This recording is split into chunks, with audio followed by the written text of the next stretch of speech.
Hi, my name is Cameron Carlos from the AnimeLocation.tv. I'm here at Matsuricon 2024 with my good pal, Mr. Kyle McCarley. Hi, everybody. How's it going? Alrighty, now it's been a few years since the last time you and I had the chance to sit down and talk. It was in 2022 at Matsuricon. How have you been since then? I've been good. Life's been crazy the last couple of years, but it's all good. All good, man. I love this con. I'm so happy to be back. So a really big thing for you, because you're part of the union, is that now we're in a potential video game voice actor strike. How's that going, and what can you tell us about it? So SAG-AFTRA is currently on strike for interactive for video games. Chiefly, the big issues that we are striking over. Number one is artificial intelligence. We want protections. We want to know. We want to have informed consent and compensation for all usage of artificial intelligence. Video games, it's an especially important space for us to get those protections in place because it's new technology. We're the most vulnerable to being replaced by that technology. And we just want to make sure that we know what our voices are being used to say and that we're compensated fairly for it. The other big thing is movement performers, the people who do motion capture and performance capture. And some people, it's both of you guys. Yeah, there's a lot of crossover. For years, the employers that bargain that contract with us have viewed movement as data rather than as performance, and they don't believe that movement performers should be covered by a SAG-AFTRA contract. We have always held that they're actors and they are part of the union and they should be represented. So we are finally making that a big sticking point in these negotiations. I learned something today.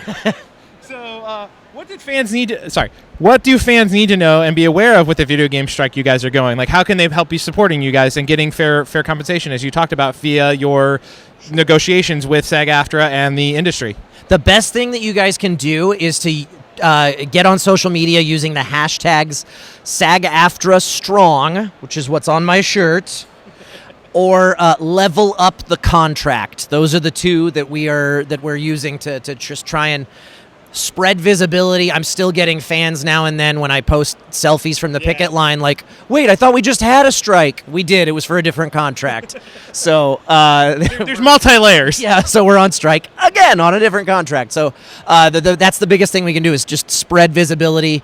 We're not asking for you to boycott playing video games or anything like that, but stay tuned because we might orchestrate some like Twitch blackouts or things in the future. So. Alrighty, now you worked on the Monkey Kid, a Lego show. How was it like working on that and did you end up building any Lego sets? We were going to talk to Alejandro, but he's not feeling well, so he also is working as well. So you are now working on Monkey Kid as well. A, did you get to build any Lego sets, and B, how was it like working on the show? Lego Monkey Kid is a blast. I loved working on that show. I was Red Sun, who's one of the main villains of the first season, and then they brought him back for like one episode every year or something like that. I loved him. It was so much fun working on that show. And yes, I did. I have 2 Lego sets. I only constructed the first one, and actually I think I only got halfway through it. I did like one of those when Twitch was doing the watch party thing. I did a watch Lego Monkey Kid first season with me when it dropped on Twitch Prime or on Amazon Prime, and built as much as I could of that Lego set while we were watching that. So it's a lot of fun. I love that show so much. Awesome. Now, you are now working on a new take of the Fairly Odd Parents show. How did you get involved with that project, and how's it been like working on it? The Fairly Odd Parents, it was a surprise to me. I think I have to give a lot of credit to Lindsay Kaitai, who is one of the showrunners and a writer on that show. She was one of the writers on Infinity Train, which is a cartoon show that I got to work on a few years back. And so it wasn't her decision unilaterally to cast me, but that's how I got the audition and the callback, and I ended up booking the job as Dev Dimmadome, and it is so much fun. It's wild to be part of something so cool, so integral to the childhoods of people of my age now. I was to say, I think you and I are close in age. I think we are. I think we are about the same generation. So it is.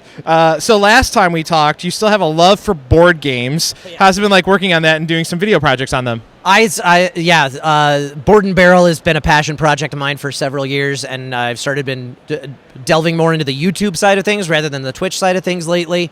Doing some more fun content. We've been doing some role playing games now. I've started dipping in my toes into those waters. It's a whole lot of fun. We've got a new one coming out. If you're familiar with Betrayal at House on the Hill, which is a very classic modern board game. Yeah. We did a role-playing twist on Betrayal at House on the Hill that I'm working on editing the video for now. It's very, very fun. I'll look forward to it. So being a sci-fi type person, you got to go work on Starfield. Again, bringing back your Gundam love as sci-fi. Yeah. You got to work on Starfield. How's it like working on that? And did you get a chance to jump in the pilot seat and explore? I have not played any of Starfield yet. No, God, I need to. What's wild though is like, I think I did a 3-hour session for. I did 3 characters. I think one of them ended up getting cut from the final game, and one of them was just kind of like an atmosphere. You could go talk to the guy, but you weren't going to get any quests from him or anything. So there was one guy that was part of a quest chain, and it was like a 3-hour session just for him and multiple 1-hour pickup sessions. And when I went and looked up gameplay, it's like 5 minutes and it's over because there's just so much branching dialogue in that game. It's wild. Like, you could play through that game 100 times and just that quest, you'll get 100 different variations of how it plays out. It's insane. That's kind of, I love RPGs. So that for me, it sounds great. So again, speaking of sci-fi, we go back to the Nier franchise. Yeah. It got an anime. You got to come back as 9S. How's it like working on the anime? It's a dream. That franchise, that story is just magical, and I think Yoko Taro's a mad genius. I think the adaptation is phenomenal from what I've seen of it, at least so far. We just recently got to the scene on the bridge. No spoilers if you haven't seen it. And actually, if you've not seen the anime, play the game first, because there's a lot of it kind of assumes that you're already familiar with things. So you'll have some twists spoiled for you if you watch the anime first. I feel like. But we got to the scene on the bridge, and I blew out my vocal cords again for a couple days, so that's great. This man goes for you guys. Alrighty. Since last time we talked, you also got to work on some Western shows called Family Guy and American Dad. How's it like jumping in on you're well known for your voice acting in anime, but now people get to hear you, a normal person that hasn't really watched a lot of anime gets to now hear you in Family Guy and American Dad. How was that? And did you get to say hello to Seth? No, I was there. I was by myself in the booth, and the director was on Zoom or whatever. It was still pretty tight pandemic restrictions in place for both of those sessions, where I like walked in through a back door while the engineer was in the other room, and he was like, "Oh, I need to make a mic adjustment. You have to go back outside," and came in and adjusted. So things were still pretty tightly locked down, the Family Guy session was like 5 minutes. Like, it was really fast. It was just a little cutaway gag as Harry Potter, which was fun. But the American Dad thing, I got to do, like, I'm a guest star on that. Like, I'm like half of the episode, which was just by sheer happenstance, they happened within a few months of each other. So really, really cool to get to work on both of those shows, and a lot of fun. They call that Kyle back. There we go. Yeah. Alrighty. Now, are there any upcoming projects you want fans to know about at this time that are not behind an NDA wall? And not breaking any strike rules?